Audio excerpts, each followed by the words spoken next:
Bien, tu fais, bisous les camalobana et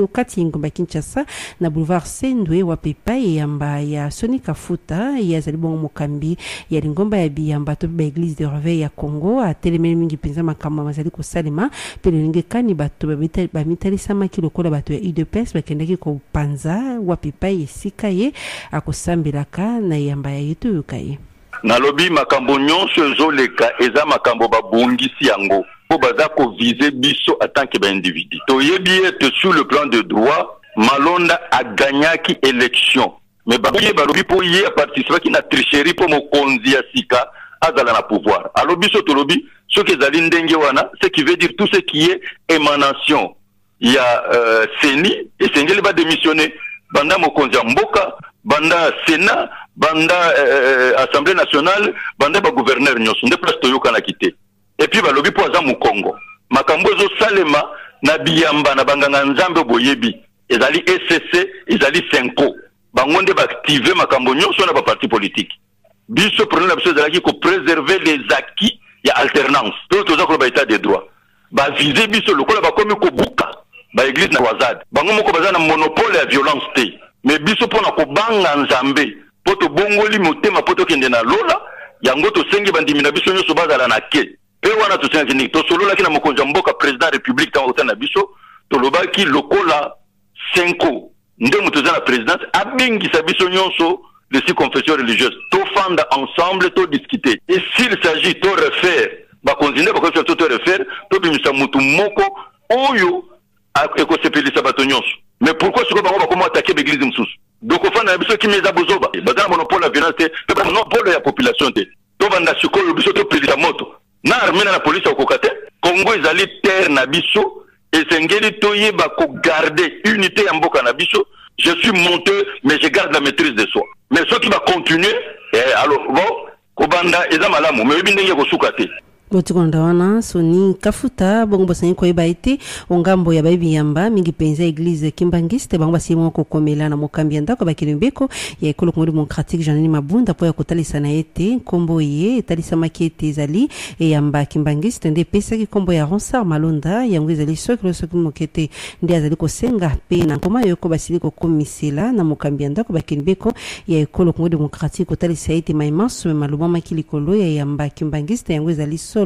ceux qui mokete bango batikala te kopesa kombo ya Ronsard Malonda lokola moto asengera kimingi penza kokitana na Corneille Nanga lokola mokambi ya Seni po ya kolengela mapono makoya okati ya ekolo Congo démocratique balandi ya DMTV mbote nabino esengoza ya biso ya koyeba ke bozale belo boza kolanda chaîne YouTube nabino to se retrouver lisusu sikoyo poto analyser sujet moko d'actualité to échanger un peu sur yango mais avant to ko kota na mozindo ya lisolo to memeli bino lelo bo permettre bo lembate to rappeler na bino pe na biso nyoso tout to continuer komi batela contre maladie ya coronavirus o côté la biso depuis mois de mars 2020 bobi que prévention zali seul moyen efficace pour na lutter contre maladie wana to mi batela en respectant ba mesures barrières actualité lelo jeudi le 9 juillet ezali dominé par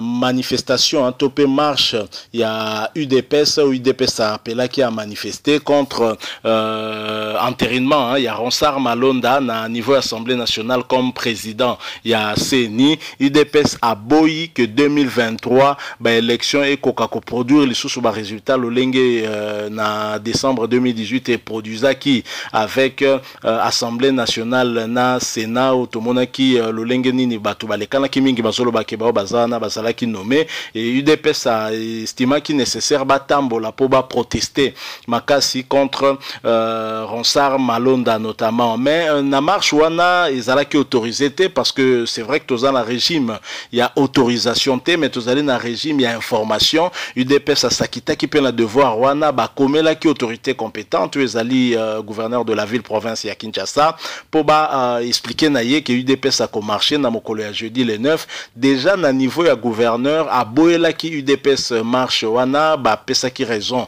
il y a état d'urgence ndengezala ki prorogé na condition wana ba koka ki ko permettre te que nombre moko élevé à Batu et koka kotambola na ntele zali déjà ko violer mobeko au chef de l'état joaki na cadre ya ko bundisa maladie ya coronavirus. Donc état d'urgence c'est salema qui justement pour na ko empêcher maladie wana to ko briser chaîne ya contamination à maladie wana. Donc ba pekisa ki yango esuki wana te vu que ba tension ezalaki que UDPS a confirmé qui marche wana gouvernement en équipe restreinte et s'est réuni ça qui autour ya premier ministre associé à cela gouverneur à ville province à Kinshasa appelé sous Mokondi à police notamment vice-premier ministre premier ministre intérieur Gilbert Kankonde fils maison il y a eu des pèses ba décida qui payende mutatanga qui compte rendu ya réunion wana isika lobaki que marche ba confirmer interdiction nango pe bango basala qui recommandation na coalition au pouvoir ba kokarukuta na ba planir ba différent na bango ba solo la premier ministre sali recommandation toloba qui peut se réunir ça qui au nom du gouvernement et donc malgré cela UDPS a tamboli à sali marche naie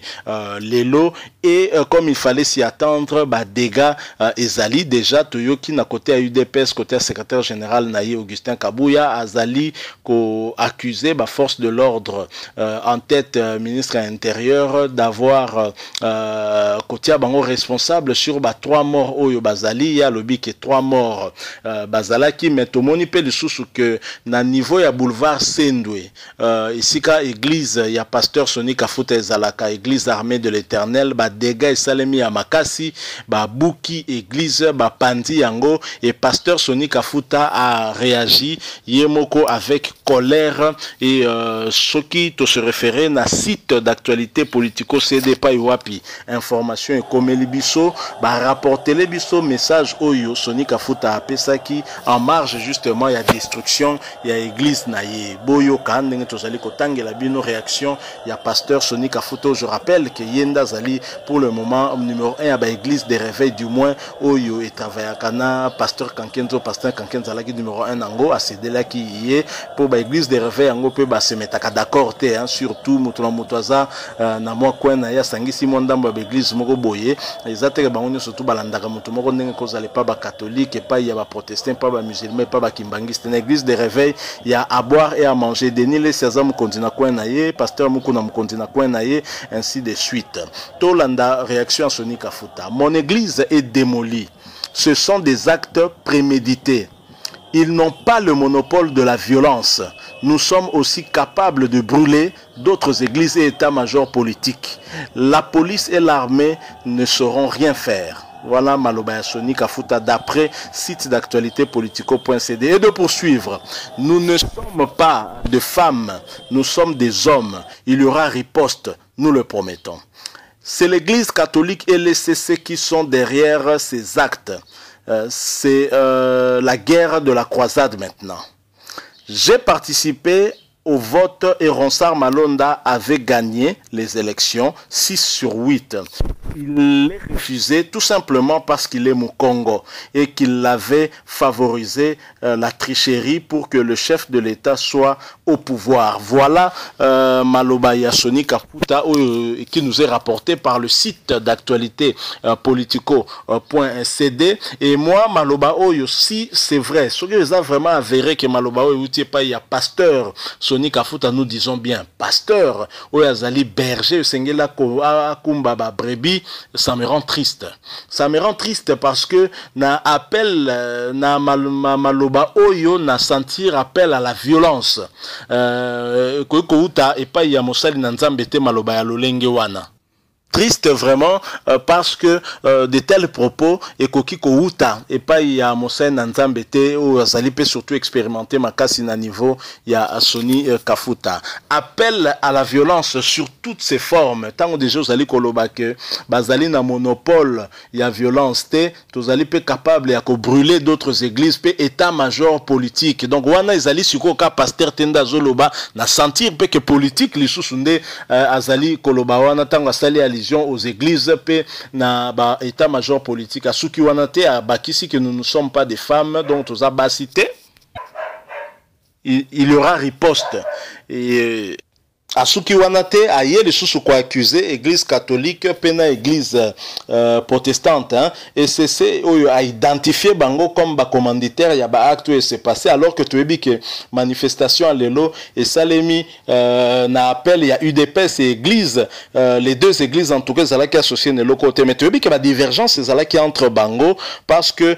église catholique na église protestante va se reconnaître té na élection na malonda ndenge salemi alors que ba voix msupe za ikoloba Moutassigna qui PV oui kendaki na Assemblée nationale je pense ezali Sony Kafuta côté msoye sou ko funda lobi ke bazali ko boya Ronsard Malonda tout simplement kaka parce que azali mu Congo donc ay ko kotse sou na moi vraiment ko tribal nakati peut-être pour na ko opposer ba tribu ko opposer ba tout c'est cette lecture que nous faisons tout moni ke maloba o ezali maloba moko incendiaire ezali maloba digne d'un homme de Dieu té ezali maloba ya mabe aussi bien que nous condamnons ba acte salimi na église parce que kobuka église donc ba profaner dans l'église ba continue na kati église na ye wana zali ba acte moko répréhensible pe otozali ko condamner sengeli ba koka koluka ba auteur ya ba acte wana pe bazala puni sévèrement aussi bien que nous condamnons ba acte wana aussi bien pe lisusu to condamner pe muto azako koluka ko se faire justice alobi yango très clairement que sok bazala la monopole ya violence té et que bango pe ba capable ya ko brûler d'autres églises pe état-major politique et police na armée ba ko rakutu ko sala le côté lingi ko lo bakazali na milice tonini côté on ande toujours comprendre te soki ba propos oyo qui nous sont rapportés de sites d'actualité politico.cd zali vrai et avéré je trouve que c'est quand même suffisamment grave l'état na bisoto justice na biso zali ko permettre na moto se faire justice té et sengeli ko kende pa ya l'état ko funda na justice pe justice nda ko sala musala ya ko luka ba o bazali ba auteur ya ba acte ya mabe salema ki pour réparation aussi. Donc venant d'un pasteur, d'un berger, ezali maloba moko ya réconcilier batute ezali maloba moko concilianté ezali maloba moko ba appel à la violence, ba appel à brûler ezali malamu mingi te eloko wana sengeli to telemela yango et je pense que attitude oyo pasteur Sony Kafuta alakisi na réaction na ye par rapport ya oyo église na ye subir eza kotalisa justement dans quelles conditions malonda ngo azalaki élu ezolakisa ke bazalaki prêté pour na consensus bazalaki koyokana te et ça c'est une très mauvaise chose. Je crois que processus wana pour qu'il y ait la paix et sengeli ko bandela yango de sorte que makambo ke ne malamu que tout le monde soit d'accord. Soki déjà au départ boza d'accord te sur oyo sengeli salema d'ici 3 ans et je ne vois pas pourquoi il faut qu'on continue modèle wana parce que déjà boza ko kolona contestation bozali kolona ba manifestation et ozala malamu mingi te et normalement batu ya nzambo to bengaka ba homme de Dieu sengela ki bakoka ko aider peuple sengela ki bazala au côté ya peuple bazala na souci ya peuple pour que peuple azali ko souffrir akoka ko trouver ba solution na ba problème na plutôt que bino lisusu boko à la base ya problème. Donc ici lorsqu'il parle de guerre de croisade je pense que c'est très grave venant d'un homme de Dieu maloba lolenge wana suffisamment grave pe tokoki ko encourager yango ata mokete. Voilà tokomi na suka liso na biso soki bo sepele botika na biso like et puis moi commentaire vous allez bien bobo ça n'a surtout pas ko s'abonner na chaîne DMTV bo cliquer pe na cloche à côté et vous permettre na mnobo ko notifier na ma prochaine vidéo to mettre en ligne. Coronavirus ezali Tomi Batela to respecter ba mesures barrières pour boyebi prévention yango leki nyonso surtout ezali moyen efficace to nango pour lutter contre maladie. DMTV vous dit au revoir.